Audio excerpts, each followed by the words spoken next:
Buenas tardes a todos. Vamos a continuar con el libro de Job. Hoy nos toca el capítulo 20. Y bueno, es un capítulo en el que Zofar le va a responder a Job por las declaraciones que hizo en el capítulo anterior, el capítulo 19. Bueno, bien, vamos a empezar primeramente con una introducción y luego vamos a hacer un pequeño análisis desde que comenzamos hasta donde estamos, para que podamos tener una perspectiva de lo que estamos viendo. Muy bien, el gran problema del hombre hoy en día, del que tanto venimos predicando, es el pecado. Sí, el pecado que nos hizo perder la identidad y también el propósito. Por eso dijo Elifaz, bien dicho, así como las chispas se levantan para volar por el aire, así el hombre nace para la aflicción. Es decir, que mientras las chispas vuelan hacia arriba por la ley de la naturaleza, el hombre de manera natural nace para la aflicción. ¿Por qué? Porque nace en pecado por la sentencia de la ley de Dios que dice que la paga del pecado es muerte y que como el pecado entró en el mundo por un hombre y por el pecado la muerte, así la muerte pasó a todos los hombres por cuanto todos pecaron. Por eso nacimos en aflicción, en pecado. Pero hay buenas noticias.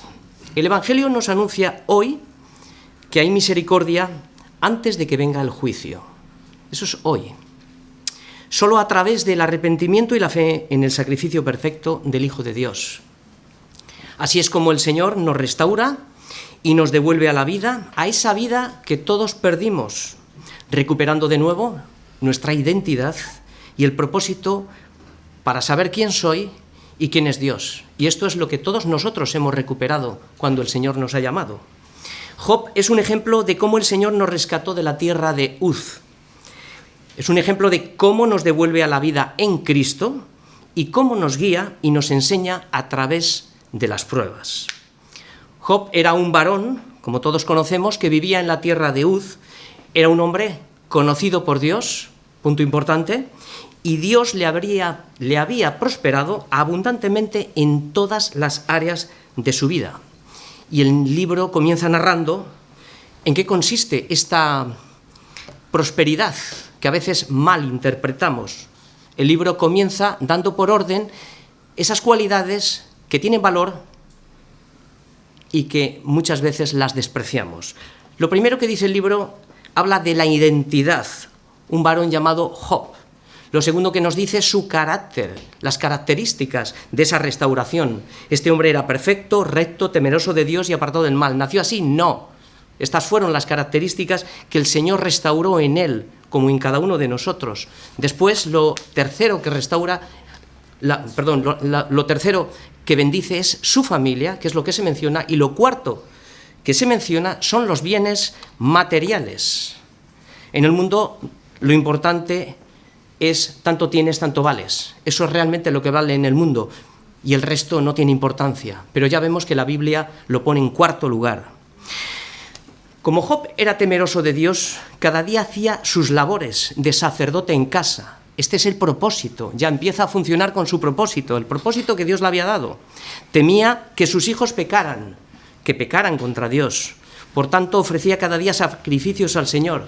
Él era un hombre intachable.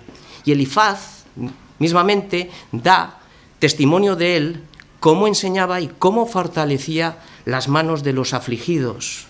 Esto lo vimos en el capítulo 4. Sin embargo, Dios tenía un plan para Job que él no conocía, como probablemente lo tendría para ti hoy, pero que Dios quería que Job conociese. Y entre otros muchos propósitos que ya hemos aprendido durante todo este tiempo, quería que conociera el plan de salvación que Dios tenía preparado desde antes de la fundación del mundo para que los creyentes de la antigüedad y para todos los que en el futuro habrían de creer en el Hijo de Dios. Este plan, al principio, iba a destrozar completamente a Job. Lo iba a destrozar su manera de pensar y lo que él pensaba de Dios, ¿no? Iba a ser despojado de todo lo que Dios le había dado, pero el Señor no iba a permitir que Satanás tocara su vida ni arrancara del corazón la identidad y el propósito que es la base de la fe que Dios le había dado a Job para que permaneciera en él.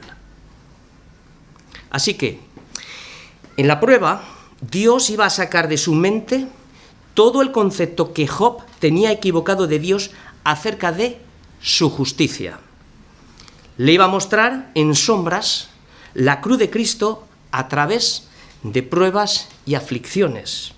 Y al mismo tiempo, Job iba a ser un tipo de Cristo que intercedería por sus amigos.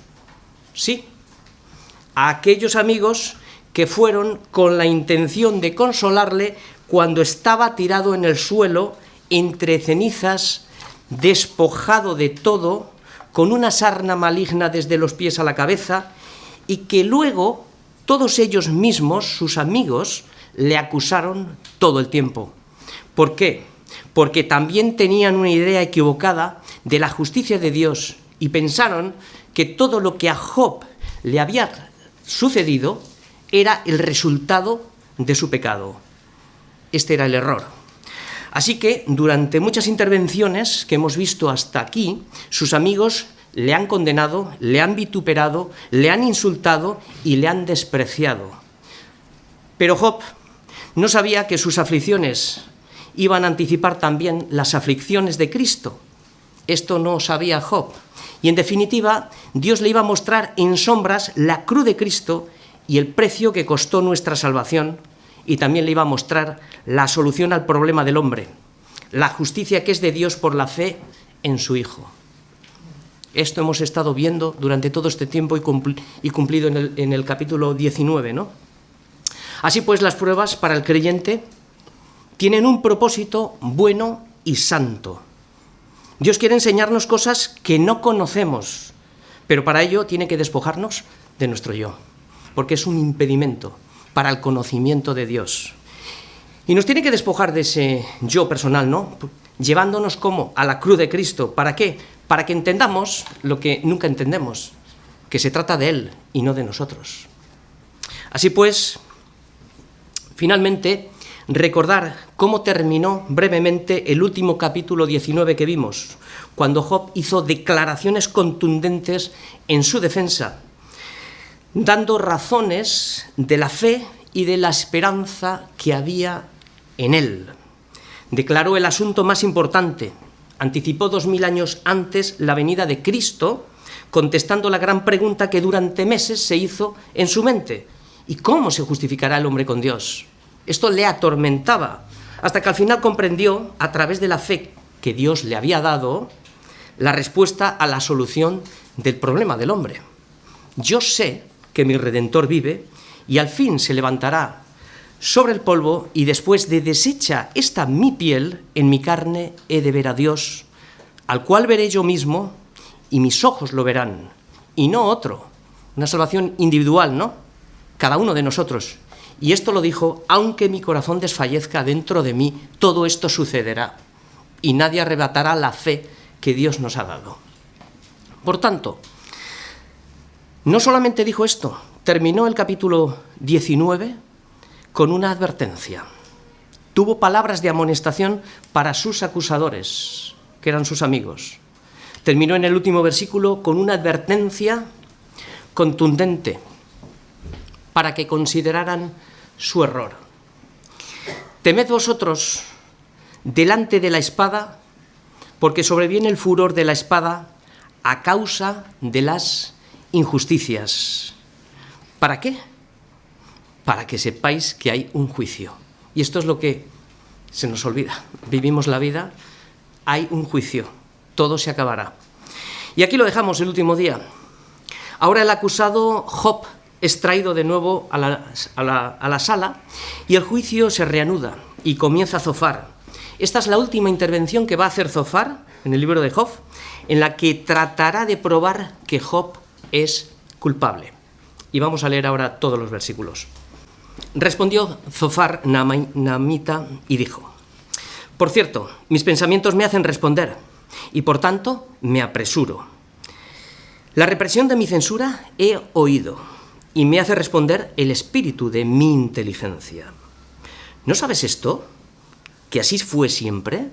desde el tiempo que fue puesto el hombre sobre la tierra, y que la alegría de los malos es breve, y el gozo del impío por un momento.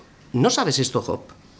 Aunque subiere su altivez hasta el cielo y su cabeza tocare en las nubes, como su estiércol perecerá para siempre. Los que le hubieren visto dirán, ¿qué hay de él?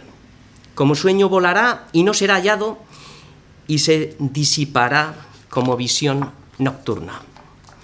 El ojo que le veía nunca más le verá, ni su lugar conocerá más. Sus hijos solicitarán el favor de los pobres y sus manos devolverán lo que él robó. Sus huesos están llenos de su juventud, mas con el polvo yacerán.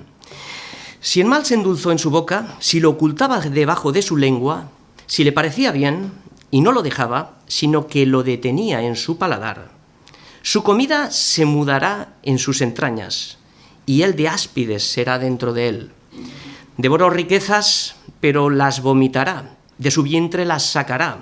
Veneno de áspidez chupará, lo matará lengua de víbora. No verá los arroyos, los ríos, los torrentes de miel y de leche. Restituirá el trabajo conforme a los bienes que tomó y no los tragará ni agozará. Por cuanto quebrantó y desamparó a los pobres, robó casas y no las edificó. Por tanto, no tendrá sosiego en su vientre, ni salvará nada de lo que codiciaba. No quedó nada que no comiese, por tanto su bienestar no será duradero. En el colmo de su abundancia padecerá estrechez. La mano de todos los malvados vendrá sobre él. Cuando se pusiere a llenar su vientre, Dios enviará sobre él el ardor de su ira, y le hará llover sobre él y sobre su comida. Huirá de las armas de hierro, y el arco de bronce la atravesará.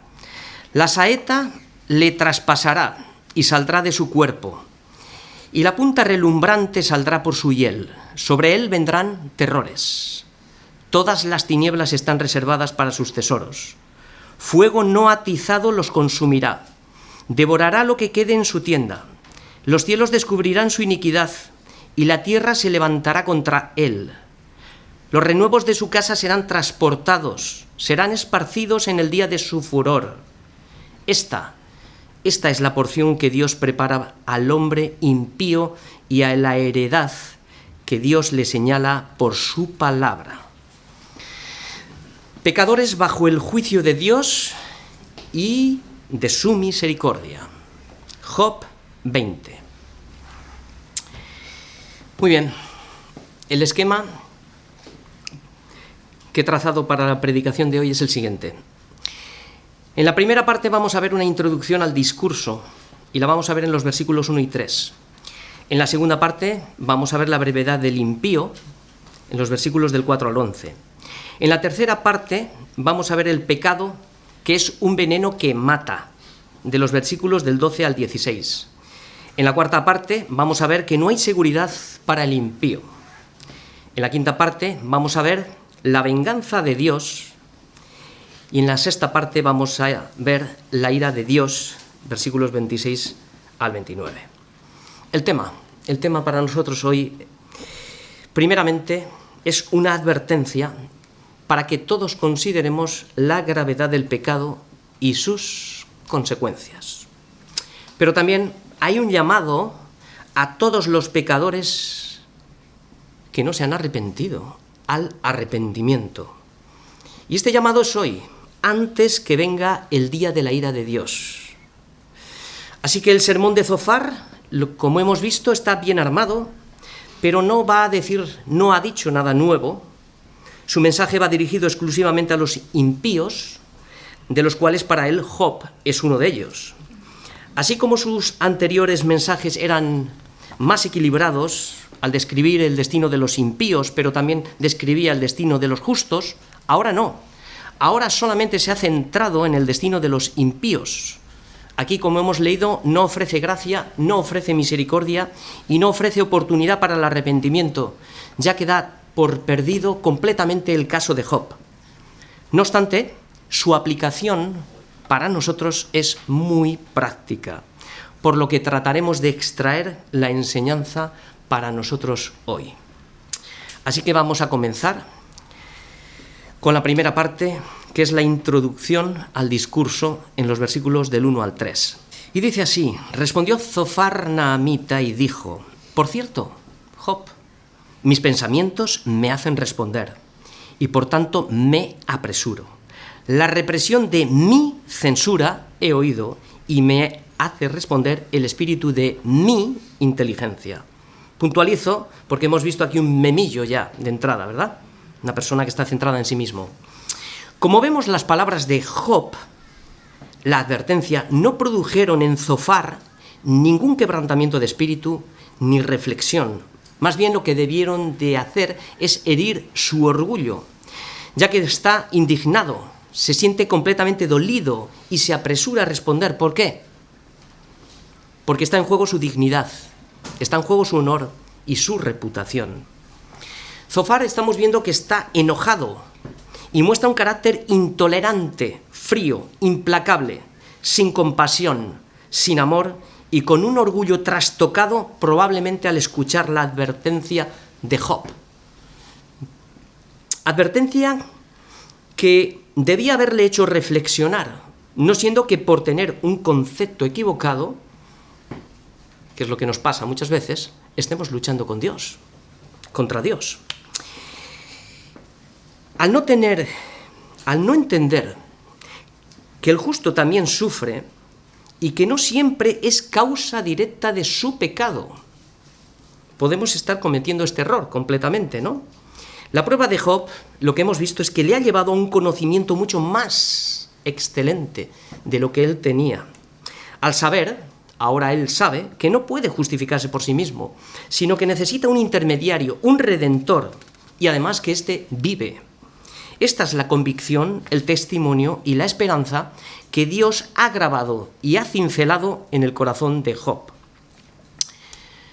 Pero una cosa, Job tiene razón, es mejor temer a Dios. No siendo que nos coloquemos en la posición de jueces y creyendo estar en posesión de la verdad, y sigamos errando completamente en el blanco, ¿no? Sabiendo que Dios es un Dios imparcial, que no hace acepción de personas y que de ningún modo tendrá por inocente al culpable que no se haya arrepentido de todos sus pecados. Porque quizá es probable que Zofar tenga celo de Dios. Sí, es probable que tenga celo de Dios. Pero este celo no es conforme a ciencia. ¿Por qué? Porque Zofar ignora la justicia de Dios. Justicia de la que Job le está predicando constantemente. Que el hombre no puede justificarse delante de Dios, sino que necesita la justicia que es de Dios. O sea, un sustituto. Pero Zofar ignora este sustituto de la justicia de Dios, que en sombras para él es Cristo. Por eso procura a toda costa, como lo ignora, procura a toda costa establecer la suya propia, no teniendo en cuenta la justicia que es por la fe en Cristo, a la que Job en sombras ya se ha agarrado como un ancla. Porque sabemos todos que el fin de la ley es Cristo. Así pues, Zofar pretende arrancar del corazón de Job la fe y la esperanza que le sostenía. Y para ello, pues, termina ajustando todos sus argumentos sobre la prueba de Job. Primero, para justificarse a sí mismo y salir victorioso. Y segundo, para probar su inteligencia, como ha dicho, va a hablar el espíritu de mi inteligencia, que Job es culpable y que eso de que su testimonio está en los cielos, como ya lo ha dicho capítulos atrás, y de eso de que alguien le va a venir a salvar, es una excusa para justificarse. Eso es lo que quiere probar. Así que estos versículos lo que nos indican es el carácter de un corazón emocionalmente agitado y enojado por sus pensamientos que le impulsan a responder prematuramente. Como he dicho al principio, es un espíritu centrado completamente en sí mismo por no reflexionar sobre las palabras de Job. Y aquí vamos a ver, la clave de la prisa está en estos dos primeros versículos. Dice, mis pensamientos me hacen responder, por eso no los puedo retener. No puedo retener mis pensamientos. ¿Y cómo es que no puedo retener mis pensamientos? Pues aquí está el problema. Como no los puedo retener, me apresuro. Pero, ¿cuál es la motivación? ¿Cuál es la razón que le impulsa a la prisa? ¿Qué es lo que estamos viendo, no? Pues la razón y el motivo de la prisa es lo siguiente que dice. La represión de mi censura. O sea, es decir, mi yo ha sido atacado. Se siente censurado por las palabras de Job. Por eso me hace responder el espíritu de mi inteligencia. Te voy a responder con mi inteligencia, le está diciendo a Job. Y todos sabemos que un espíritu inteligente jamás se apresura a responder sin haber meditado y sin haber reflexionado. Bien, temas prácticos de esta introducción al mensaje para nosotros. Primero, cosas que debemos de aprender. Un espíritu que es inteligente está siempre bajo control del Espíritu Santo. Esto es mansedumbre. Segundo, el orgullo, como hemos visto, arroja la represión. Pocas veces, muy pocas veces, estamos dispuestos a recibir la corrección. Tenemos la tendencia innata de defendernos automáticamente, lo cual produce en nosotros más orgullo. Cuando mi yo es más atacado y yo respondo rápidamente, me defiendo más, mi orgullo crece. Tercero, un espíritu insensible no forma parte de la piedad. Generalmente los que se apresuran a hablar también son las personas que más tardan en entender y aprender, porque el orgullo es un obstáculo para aprender. Por eso es mejor escuchar el consejo y recibir la corrección, para que seamos sabios en nuestra vejez. Nos dice Proverbios 19:20. Escuchar primero y luego recibir, porque si escucho y no recibo, por eso no solamente es escuchar, sino también recibir. Pero ¿cuántos oyen y no entienden? Cuarto, ¿cómo podemos cultivar un espíritu de inteligencia cuando somos amonestados? Pues como enseña Santiago, en 3 pasos. Por esto, mis amados hermanos, primero, todo hombre sea pronto para oír. Primero, pronto para oír.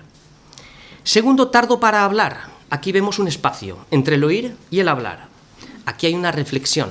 Tenemos que reflexionar. Tenemos que pensar. Si nos están haciendo una corrección, si nos han llamado la atención por lo que sea, cualquier cosa que sea, tenemos que reflexionar. No podemos responder automáticamente. Y sobre todo, cuando hemos sido amonestados, que es el punto. Y tercer paso, tardo para airarse. Cuando he reflexionado, este punto tercero, ya lo he razonado. He razonado que la ira del hombre no obra la justicia de Dios, como dice Santiago. Y es puro sentido común. Quinto, cultivar un espíritu de inteligencia. ¿Cómo podemos cultivar el espíritu de inteligencia? Pues cultivar el espíritu de inteligencia es un hábito que consiste en la meditación de la palabra y la oración.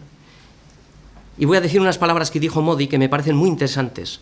Dijo que si solamente leemos la palabra de Dios y no oramos, podemos enorgullecernos del conocimiento sin el amor que edifica. Pero si oramos y no leemos la palabra, entonces ignoramos la mente de Dios. ¿Qué voy a pedir si no? ¿Cómo voy a orar si no conozco su palabra? Nos volveremos místicos y fanáticos y nos dejaremos llevar por todo viento de doctrina. Por eso necesitamos la palabra y la oración. Así pues, vemos cómo Zofar pretende obrar la justicia de Dios a través de la ira desenfrenada, no con el amor que edifica. ¿Lo vemos? Entonces vemos claramente el corazón de Zofar que ha quedado abierto, que no es tanto defender a Dios, sino más bien está defendiéndose a sí mismo porque su yo ha sido atacado. Pues muy bien, después de esta introducción a la predicación, vamos a comenzar con la predicación, con el sermón que ha preparado Zofar, porque eso era la introducción, lo que le hace responder, lo que está diciendo. Vamos a leer los versículos del 4 al 11. La brevedad del impío. Y aquí vamos a ver la base de su argumento, cómo lo está montando. ¿No sabes esto? Que así fue siempre y desde el tiempo que fue puesto el hombre sobre la tierra, que la alegría de los malos es breve y que el gozo del impío es por un momento. ¿No sabes esto, Job? Aunque subiere su altivez hasta el cielo y su cabeza tocare en las nubes, como su estiércol perecerá para siempre. Los que le hubieran visto dirán: ¿qué hay de él? Como sueño volará, y no será hallado, y se disipará como visión nocturna. El ojo que le veía nunca más le verá, ni su lugar le conocerá más. Sus hijos solicitarán el favor de los pobres, y sus manos devolverán lo que él robó. Sus huesos están llenos de su juventud, mas con él en el polvo yacerán. Eso es. Así que estamos viendo aquí que los versículos 4 y 5 abren el debate sobre la brevedad de la alegría de los malos y del gozo de los impíos. Por más que el malvado trate de prolongar su deleite en el pecado, pronto experimentará los efectos de la amargura. Este es el punto que hace referencia Zofar. Sobre esta base desarrolla el sermón, dando a entender que la alegría y el gozo de Job se había acortado porque era un malvado. Aquí es donde hierra, en el discernimiento. Es decir, que muchas veces Dios no da tregua en vida. Sin embargo, vemos que muchos malvados prosperan, ¿no? Esto lo estamos viendo, y encima viven muchos años y todo les va bien. Pero a efectos espirituales, ¿qué son 80 o 90 años en comparación con la eternidad? ¿Cuántas personas conocemos de 80 o 90 años y dice, parece que fue ayer? La vida es un suspiro. El versículo 6 es el central para nosotros. Nos habla del principal pecado del hombre. Y aquí está, la altivez. Este es el pecado de orgullo, por el que toda la raza humana cayó al querer ser como Dios. Lo que estamos viendo aquí, que cultivamos el orgullo cuando despreciamos el consejo de Dios. ¿Cuándo cultivamos el orgullo? Cuando despreciamos el consejo de Dios. ¿Cuándo cultivamos el orgullo? Cuando despreciamos el consejo de Dios. Por eso hay tantas personas que se creen Dios. Pero cuanto más alto suba tu orgullo, y el orgullo es no tener en cuenta a Dios, hacer mi propia vida. Cuanto más alto suba el orgullo, más fuerte será la caída. Cuidado, porque así fue la rebelión y la altivez de Satanás, y así fue su caída. Y al revés, la humillación y el arrepentimiento es la escalera de la sabiduría para bajar, para descender hasta llegar al valle de la humildad. Y es ahí, cuando hemos bajado, cuando nos hemos humillado delante de Dios y cuando confesamos nuestro pecado. Allí es donde Dios exalta al humilde y a los quebrantados de corazón. Pero los que se elevan, a estos Dios los humilla hasta el polvo de la tierra. Este es un principio del Señor. En el versículo 11 vemos que es triste cuando los pecados del hombre llevan a muchos jóvenes a la muerte. Pero ¿a cuántos ha matado la droga, el sida, el alcohol? ¿A cuántos ha matado la mala vida? ¿A cuántos ha matado el desorden? ¿A cuántos ha matado la lujuria? Etcétera, etcétera. La Escritura nos advierte continuamente que el pecado mata y acorta la vida. Sin embargo, una vida en Cristo es una vida ordenada. Ahora bien, esto no es garantía de que vayamos a vivir más años aquí. Pero es cierto que el orden, la justicia y la santidad alargan nuestra vida. ¿Por qué? Pues porque nos libra de la corrupción del pecado, de ese veneno que mata. Y en el sentido espiritual, pues evidentemente vivirás eternamente y para siempre con Cristo. Así es. Y ahora seguimos en aumento. Hemos visto la base del argumento. Vamos a continuar con los siguientes versículos y vamos a ver ahora vamos a ver los efectos del pecado. Vamos a ir en progresión hacia arriba, ¿no? Lo que el pecado va haciendo en nuestra vida y hasta dónde nos va a llevar. Y son los siguientes versículos. El pecado es un veneno mortal. Versículos del 12 al 16. Y dice así: si el mal se endulzó en su boca, si lo ocultaba debajo de su lengua, si le parecía bien y no lo dejaba, sino que lo detenía en su paladar, su comida se mudará en sus entrañas, y él de áspidez será dentro de él. Devoró riquezas, pero las vomitará. De su vientre las sacará Dios. Veneno de áspides chupará, lo matará la lengua de víbora. Bien, el ataque de Satanás aquí, ¿qué hace? a través, porque quien nos ataca siempre es Satanás, aunque utilice a Zofar, a quien sea. El ataque de Satanás a Job por medio de Zofar nos enseña los efectos del pecado, cómo se presenta, cómo se desarrolla y las consecuencias que produce, y también cuáles son las consecuencias irreversibles para los que mueren en Cristo. Es muy importante entender esto. Lo vamos a ver en varias partes. Primera parte, ¿cómo se presenta? ¿Cómo se presenta el pecado? En el versículo 12. Hemos visto que es atraído por la dulzura. El pecado se presenta muy atractivo. Entra fácilmente cuando nuestra propia concupiscencia, que es nuestro pecado interno, en nuestros miembros, es atraída y seducida por los deseos de los ojos, los deseos de la carne y la vanagloria de la vida. Estos son los tres ingredientes de atracción del mundo. Tiene la apariencia, el pecado, de ser muy dulce al paladar, pero es mentira. Es una mentira envuelta en papel de regalo, porque su final es muy amargo. Segunda parte, ¿cómo se desarrolla? Versículo 13. ¿Cómo se desarrolla ya cuando hemos caído en la tentación? Pues vemos la impotencia. Cuando el pecador ha caído ante la tentación, Santiago explica muy bien cómo se desarrolla. Y esto lo conocemos todos muy bien. En Santiago 11, del 14 al 15, dice que cada uno es tentado cuando de su propia concupiscencia es atraído y seducido, como hemos dicho, a través de los ojos, a través de la carne, a través del deseo de la vanagloria de la vida. Son tres deseos. Entonces la concupiscencia, después que ha concebido, da a luz el pecado. Y el pecado, siendo consumado, da a luz la muerte. Ahora bien, esto no sucede de la noche a la mañana.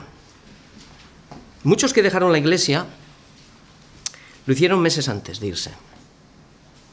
Muchos que podemos ver que hacen, cosas que nosotros no pensábamos, ya estaba concebido en su mente. Cuando se fueron, dio a luz lo que ya estaba gestado en el corazón. La tentación no es pecado, no es pecado. Lo que es pecado es caer en la tentación. Jesús fue tentado en todo. La tentación no es pecado. El problema es cuando nos quedamos ahí, mirando la tentación. No. Caer en la tentación, eso sí es pecado. Tercero, las consecuencias. Versículo 3. Si te parecía bien lo que hacías, no lo dejabas, sino que lo detenías en tu paladar. Por tanto, ¿qué pasa? Te quedas atrapado. El pecado nos hace esclavos. No lo puedes dejar. Es como una droga. Tenemos un ejemplo de las consecuencias que ya todos conocemos. David probó la dulzura del veneno del pecado con Betsabé. La primera consecuencia, la muerte de Urías. Y vimos todas las desgracias que ya todos conocemos que trajo a su vida. Hasta que llegó el tiempo de la reflexión y dijo: mientras callé, mientras ha pasado todo este tiempo, se envejecieron mis huesos. Y es verdad, produce enfermedades dentro de nuestra vida.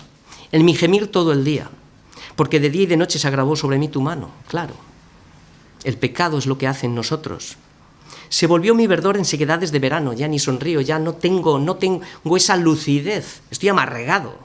Pero David reflexionó. El pecado que le estaba destruyendo no lo quiso esconder más. Y esta es la victoria sobre el pecado, la humillación y la confesión. Mi pecado te declaré, y no encubrí mi iniquidad. Y dije: confesaré mis transgresiones, ¿a quién? Al Señor. Y tú me perdonaste mi pecado, el Señor. Punto final. El pecado es perdonado, pero las consecuencias son las cicatrices y las marcas del pecado que no fueron quitadas, sino quedaron como señales y advertencias para nuestra enseñanza hoy, de los efectos del pecado. La Biblia no esconde nada. Es para nuestra enseñanza lo que el efecto del pecado produce en nuestras vidas. Cuarto, consecuencias irreversibles para los que mueren sin Cristo, los que son obstinados y no deciden de corazón entregar su vida al Señor y arrepentirse. Pero si persistes en el pecado y eres obstinado en tu maldad, cauterizando tu conciencia, que ahora puedes hacerlo, puedes matar tu conciencia, no matarla, sino cauterizarla. y no te arrepientes de tu maldad y mueres en pecado, entonces, hijo mío, solo te queda una horrenda expectación de juicio y de hervor de fuego que ha de devorar a los adversarios. Hebreos 10:27. Allí ya no podrás jamás cauterizar nunca más tu conciencia, puesto que vendrás en sí. Es decir, toda tu conciencia funcionará como nunca jamás ha funcionado, al 100%.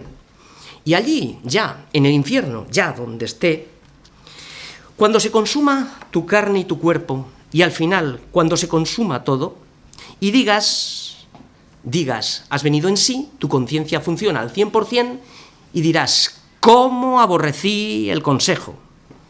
Y mi corazón menospreció la represión.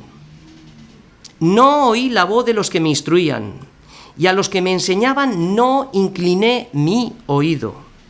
Casi en todo, dice él, he estado mal, en medio de la sociedad y de la congregación. Su conciencia le está diciendo lo que ha hecho. No puede encubrir. ¿Y de qué sirve reconocer esto ya en el infierno, cuando ya no existe la misericordia, cuando ya no existe, no tiene valor el arrepentimiento? El gusano que nunca muere, del que habla la Escritura, es la conciencia. Cuando Jesús habla constantemente del gusano que nunca muere, es la conciencia. En vida la puedes cauterizar, como acabamos de leer, pero en el infierno será el megáfono que te recordará por toda la eternidad, lo cual producirá espanto y terror continuo por toda la eternidad. Toda la eternidad diciendo cómo aborrecí el consejo, no oí la voz de los que me instruían. Casi en todo he estado mal. ¿Y qué? Ya no hay oportunidad. Versículos finales 14, 15 y 16 son el resultado final. Resumen que lo que te parecía bien y lo que te parecía que era muy rico, esto se mudará y saldrá su esencia, y el de áspides será dentro de él. Chupar los placeres del pecado es como chupar el veneno de la serpiente. Chupar los placeres del pecado, saborear, disfrutar de ellos, es como chupar el veneno de la serpiente. Aquí hemos visto todo, las consecuencias irreversibles, las oportunidades para el arrepentimiento y lo que el pecado produce en nuestras vidas. Porque los siguientes versículos, vamos en aumento, los siguientes versículos nos muestran que nada de lo que hayas acumulado en esta vida podrá garantizarte la seguridad. No te podrá garantizar el disfrute, te decepcionarás por haber puesto tu confianza en el mundo y en las cosas que hay en el mundo. Cuando veas que todos tus dioses y en los que habías puesto tu confianza, todos te han abandonado. Tus dioses en los que habíamos puesto nuestra confianza, aquellos que nos dejamos engañar, que sabíamos que nos estaban engañando, pero quedamos atrapados por el pecado. Vamos en aumento. Los siguientes versículos que vamos a ver ahora es que la prosperidad pasada y todo lo que hemos acumulado en la vida no nos dará seguridad, no tendremos refugio. Y es la cuarta parte. La prosperidad pasada no te dará refugio. Son los versículos que vamos a ver ahora desde el 17 al 21. Estos versículos nuevamente son dirigidos a Job, al ser excluido de todos sus bienes.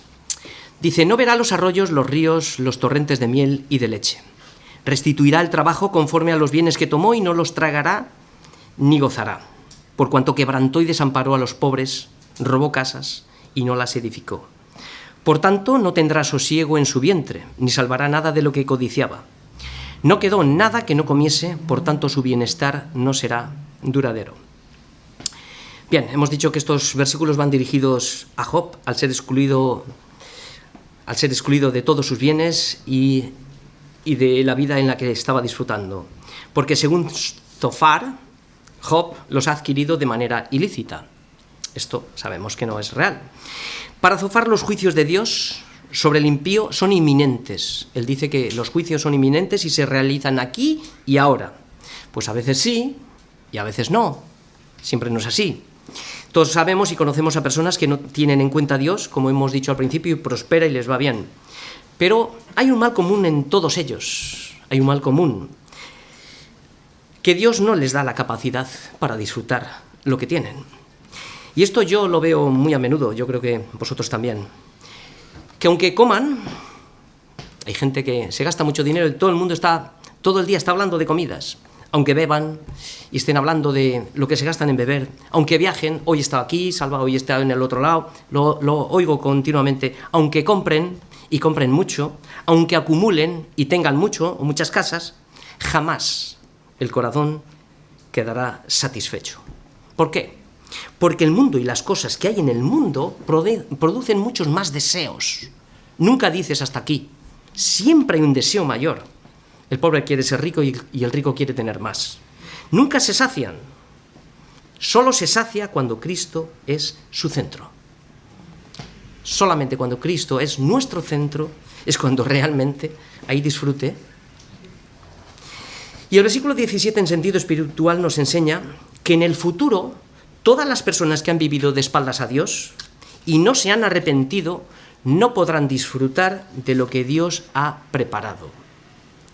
Mientras ellos están en tormento, no podrán disfrutar del río de la vida eterna, ni de los frutos del paraíso, ni de los placeres de los gozos del reino de los cielos, que son las cosas que Dios ha preparado para los que le aman.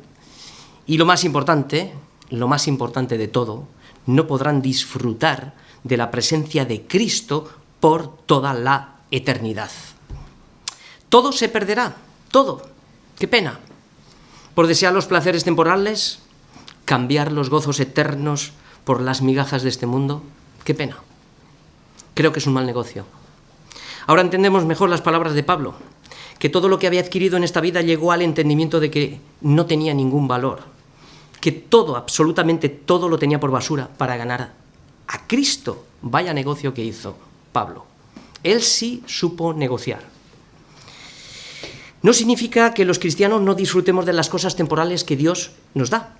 Por supuesto que sí. Dios nos las da para que las disfrutemos. Pero claro, ¿cómo? Siendo Cristo el centro de todo. Eso va a quitar toda nuestra ansiedad. Contentos con lo que tenéis, sea mucho o sea poco. Somos felices y somos contentos en Cristo. Conclusión. Estos versículos nos enseñan que todo lo que en la vida hayamos acumulado sin Dios caerá en sacos rotos. Será igual que el maná acumulado, que engendra gusanos. Así que no te dejes engañar por la mentira de este mundo, porque la mentira contamina, la mentira nos contamina. Y porque el día de la venganza se acerca. No te dejes engañar.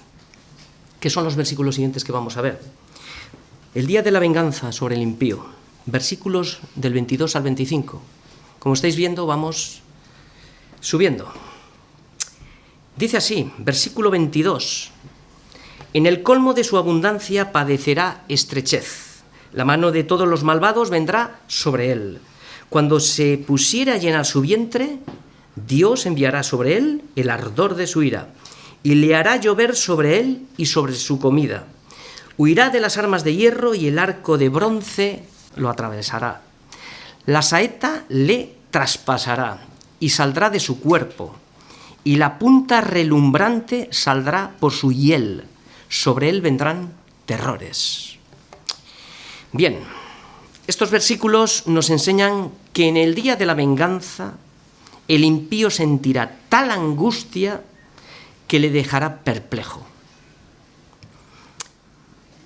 ¿Por qué? Porque Dios derramará el ardor de su ira. Además se sentirá con tal incapacidad de huir que no podrá defenderse del ardor de su ira. Porque en esta guerra no valen las armas humanas. Él, el impío, tratará de huir, pero es inútil. Es inútil huir cuando Dios se dispone a destruir. Es inútil. La ejecución será rápida y eficaz, porque dice que la flecha alcanzó mortalmente al malvado y el terror de la muerte se apoderó de él, porque lo siguiente que le espera son los terrores del juicio. Esto es lo siguiente que le espera. Así que, como vemos, no hay salida, no hay escapatoria. Nada de lo que poseemos nos puede guardar, ni defender, ni darnos la salvación ni la vida eterna. El único lugar seguro es el centro de la voluntad de Dios. El único lugar seguro es Cristo. Solo podemos entrar en este refugio deponiendo las armas de guerra y dejar de pelearnos todo el tiempo con Dios. Solo se puede entrar en ese refugio mediante las coordenadas, el arrepentimiento y la fe en Jesucristo. Es el único lugar seguro antes de que venga el día de la ira y del justo juicio de Dios, que son los versículos que vamos a leer ahora y que de seguro vendrá. Vamos subiendo. Sexta parte. El día de la ira y del justo juicio de Dios. Versículos del 26 al 29. Dice así: todas las tinieblas están reservadas para sus tesoros. Fuego no atizado los consumirá. Devorará lo que quede de su tienda. Los cielos descubrirán su iniquidad y la tierra se levantará contra él. Los renuevos de su casa serán transportados, serán esparcidos en el día de su furor. Esta es la porción que Dios prepara al hombre impío y la heredad que Dios le señala por su palabra. El día de la ira de Dios, la Biblia nos enseña que muchos tratarán de ocultarse de su presencia, pero no hay un lugar donde se pueda uno esconder. Todo está descubierto a sus ojos. Allí donde se hayan escondido, el lugar más secreto y más seguro, allí donde digan paz y seguridad, allí les vendrá destrucción repentina. Apocalipsis nos da una pequeña visión de lo que sucederá. Dice que los reyes de la tierra, y los grandes, y los ricos, y los capitanes, y los poderosos, pero también todo siervo y todo libre, dice que se escondieron en las cuevas y entre las peñas de los montes. Y decían a los montes y a las peñas: caed sobre nosotros y escondednos del rostro de aquel que está sentado sobre el trono y de la ira del Cordero.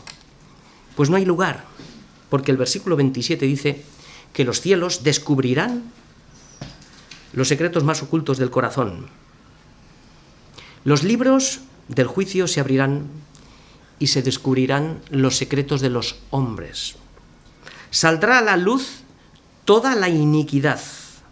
Aquel día será día de tinieblas, será un día de oscuridad, será un día de espanto, será un día de auténtica vergüenza. Lo que hemos hecho en lo oculto quedará registrado y será publicado y todos lo verán. Así dijo Jesús, porque nada hay oculto, nada hay encubierto que no haya de descubrirse, nada, ni oculto que no haya de saberse, todo se sabrá. Por tanto, todo lo que habéis dicho en tinieblas, o sea, escondidos, todo lo que habéis hecho, porque el pecado muchas veces, la mayoría de las veces es escondido, dice que a la luz se oirá. Lo que habéis hablado al oído en los aposentos se proclamará en las azoteas. Lucas 12, del 2 al 3. Estas palabras las pronunció Jesús, y estas son como una imagen, ante millares de personas que se atropellaban para oírle, cuando pronunció estas palabras, en Lucas 12, del 2 al 3. Esta misma imagen, se multiplicará y será descubierto y proclamado ante todo el universo entero. El versículo 28, en el día de la ira, como dice, serán destruidas todas las pertenencias y todo será quemado, nada quedará. Así nos lo dice segunda de Pedro en 3:10, nos lo dice Pedro aquí, dice que el día del Señor vendrá como ladrón en la noche, en el cual los cielos pasarán con grande estruendo, y los elementos ardiendo serán deshechos, y la tierra y las obras que en ella hay serán quemadas. Hemos terminado, nos queda la conclusión final con el versículo final, el versículo 29. Este versículo es el resumen Solo se centra en la porción del impío. Dice, esta es la porción de Dios para el impío y la heredad que Dios le asignó. La herencia es el decreto de Dios. Titulábamos la predicación Pecadores bajo el juicio de Dios. Este es el título de nuestro mensaje. Esta era la situación en la que todos nos encontrábamos antes de estar en Cristo. Y esta es la situación en la que ahora se encuentran todos aquellos que no se han arrepentido. Las buenas nuevas del Evangelio son la solución al problema del hombre y nos grita constantemente: arrepentíos porque el reino de Dios se ha acercado. Juan el Bautista. Como si estuviéramos metidos en una casa en llamas. Así, arrepentíos, gritando. Arrepentíos y creed en el Evangelio. Arrepentíos o pereceréis, dijo Jesús. Bien, Zofar termina explicando cuál es la porción y la herencia de Dios para el impío. Pero realmente se queda muy lejos de lo que será la realidad. La realidad será peor. Jesús fue el que más que predicó del infierno, mucho más que del cielo, porque lo más urgente en la vida es la reconciliación con Dios por medio de Cristo. Y no digas como Félix le dijo a Pablo: de buena gana te oiré otro día. Pues puede que no haya un mañana. Puede que no haya un mañana. Puede que no lo haya. Como dice el autor de Hebreos, si hoy oyeres su voz, no endurezcáis vuestros corazones. Nuestra tarea es predicar el Evangelio y poner la mira en las cosas de arriba donde está Cristo sentado. No te despistes con los entretenimientos vanos de este mundo que llevan a todos los hombres a la perdición. Y termino ya. Esta es la sentencia, la herencia y la porción que Dios ha reservado para el impío. Termino con Romanos 2, del 5 al 10. Advertencia para el impío. Pero por tu dureza y por tu corazón no arrepentido, has atesorado para ti. O sea, has hecho esos tesoros en ti.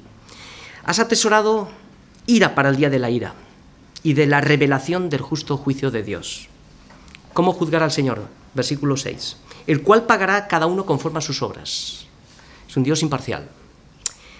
Versículo 7. ¿Qué recibirán los que obedecieren? Vida eterna, a los que perseverando en bien hacer buscan gloria, honra e inmortalidad. Los que se han arrepentido y han recibido a Cristo por la fe. ¿Qué sucederá a los que despreciaron su consejo? Pero ira y enojo a los que son contenciosos y no obedecen a la verdad, sino que obedecen a la injusticia. Tribulación y angustia sobre todo ser humano que hace lo malo, al judío primeramente y también al griego. ¿Qué más recibirán los que le obedecieron? Pero gloria, honra y paz a todo el que hace lo bueno, al judío primeramente y también al griego. No hay acepción de personas. Terminamos. Que el Señor nos guarde a todos hasta que Él venga. Tengamos en cuenta todo lo que hemos oído. Y todos decimos: sí, ven, Señor Jesús, que la gracia de nuestro Señor Jesucristo sea con todos nosotros.